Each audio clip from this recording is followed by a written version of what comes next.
Hey, Marion. Welcome to this edition of Coffee with the Colonel. I'm lucky today. I'm with our Cadet Operations Sergent Major, Cadet Adesha Holiness. She is from Fort Walton Beach, Florida.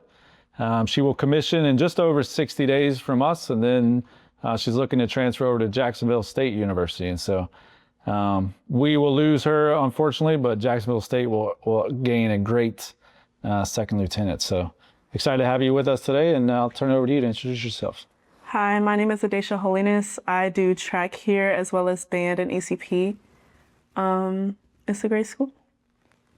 I will say, Cadet Holiness, out of all these videos that we've done, she's the first that brought coffee. And so I applaud you for Coffee with the Colonel. You brought coffee. Now, maybe we should provide those, and maybe I'll fix that in the future, but I do appreciate that you brought that Yes, with sir. you today. Okay, so I'll turn it over to you for any questions you've got. For somebody in my position, sir, what was something you think that we should improve when first coming to the school as ECP cadet? So you mean like improve as high school students coming here, or what? As like a high school student who didn't do ROTC, because I did not do ROTC, and just coming here as an ECP cadet. Man, no prior knowledge. What a great question. So we had several that are going to come here in the fall, really in the summer for basic camp. That'll be in that same boat. So I really appreciate that you asked that. The best thing that anyone in that position could do, honestly, is physical fitness, right? So that's the one thing that you've got to control in yourself. So if you're coming out of high school and you just haven't been as physical as you would like to have been, my best advice is to start running. I think you can gain a lot. Cadet Holiness is one of our fastest runners. She obviously said that she does track, but anyone out there looking to come to this kind of organization, physical fitness is where I would start. The rest of the things, we'll kind of teach you along the way, but that's one where you could really get a step above all of your peers if you show up here, physically fit. Yeah, good question. What else?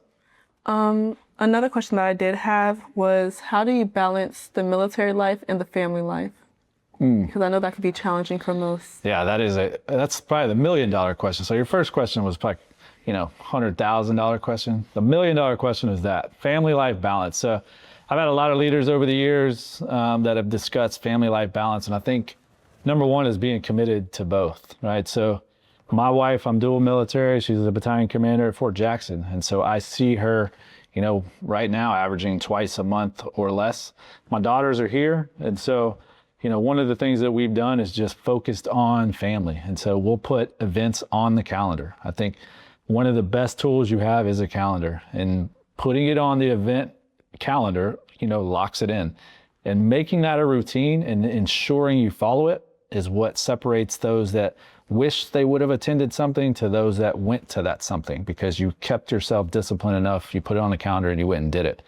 And so that's the way I've done it. The other thing is don't miss the easy stuff. So if you've got, a family event, it's talking to your leadership early. It's saying, hey, sir, ma'am, I've got this event on the calendar or on the horizon. I'd really like to attend, and set the conditions for your boss so it's easy. So, hey, I've got this event I would like to attend. My platoon sergeant or so-and-so is already tracking. It is not going to affect anything. We've covered down, personnel or training initiatives as needed. And 9 times out of 10, that leader is going to allow that to happen. And so it's just ensuring it's hard at the lieutenant level because you are under a microscope. You're always being assessed. You feel a lot of weight as a new officer, but don't let that weight take away from your family. I think it's equally important to ensure a successful career involves your family as well. So I think that's a good question. That's a long answer to that question, but it deserves a long answer because that was a good one. So, all right. So for me, you're from Fort Walton Beach, Florida. You came up here. You've done a phenomenal job. Anyone that's from Florida or, from outside this area, what advice would you give them if they're thinking about coming here? The advice that I would give them is it's an adjustment. So stay in contact with family and friends. Try to make some friends, because it is really hard to transfer from high school to college. It's not an easy transition. So stay in contact with family and friends, make new friends, and get out, go see places, go visit areas, go get food, because some people that don't do that, they just get cooped up in their rooms and get depressed, and it's not a good thing. Yeah, I completely agree. When I was stationed in Alaska, that was a very similar recommendation, is to get out, go see things. When you have time off, use that time off for something beneficial. So I appreciate that. Okay, well, that's all the time we have for this edition of Coffee with the Colonel. I'd like to thank again Cadet Holiness for being my attendee today. Yes, sir. If you got any questions or comments for me or her, please put them in the comments below. Otherwise, we'll see you next time. Thanks.